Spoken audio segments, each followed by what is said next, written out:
June 10th, 2012, 10 courageous men declared a hunger strike. They stood up and said, I am human, I am a human being, and I have a right to be treated as such.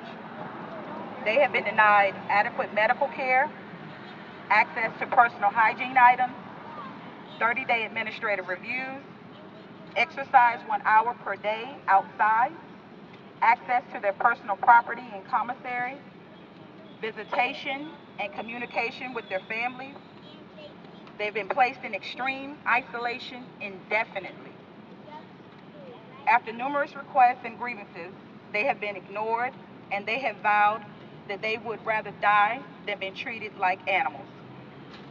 Their names are Nelson Del Giudice Jr., Bobby Minor, Justin Boston, and I apologize, I want to start over. Nelson Del Giudice Jr. has been in isolation, solitary confinement for 25 months. 25 months. Bobby Minor has been in solitary confinement for 13 months. Demetrius White, who has been in solitary confinement for 19 months. Preston Whiting, who has been in solitary confinement for 15 months. Quentin Cook, who has been in solitary confinement for 29 months.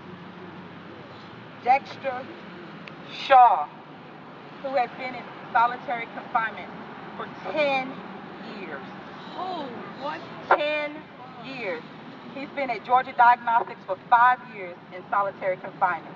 He was transferred from Reedsville, where he had been there for 5 years, totaling 10 years since he's been in the general population.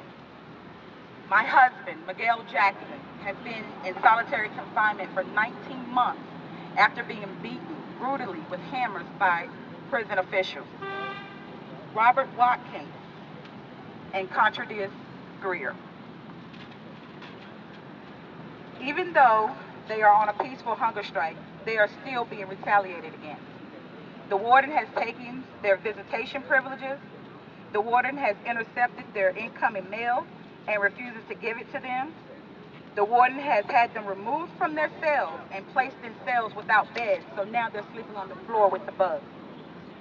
One inmate was even beaten while in handcuffs last Tuesday. The warden has said that the things that they are asking for are above his head. Needless to say, the hunger strikers no longer trust the warden or the prison officials at Georgia Diagnostics. Therefore, they're asking that Governor Deal intervene and have Commissioner Brian Owens meet with the Prodigal Child Project and Project South. The hunger strikers are asking that they discuss their demands and come to some type of written resolution. These men are human, and they have families that love them. We cannot, I say that again, we cannot and we will not turn a blind eye to this any longer.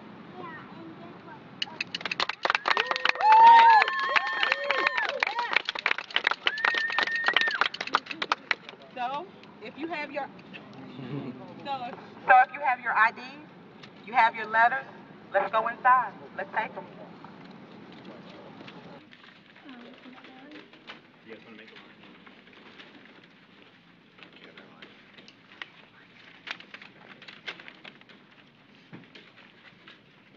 Too many cops, too many jails.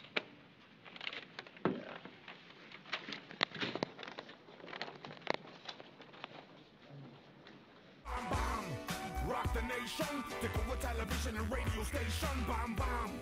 The truth shall come, give the corporations of complication.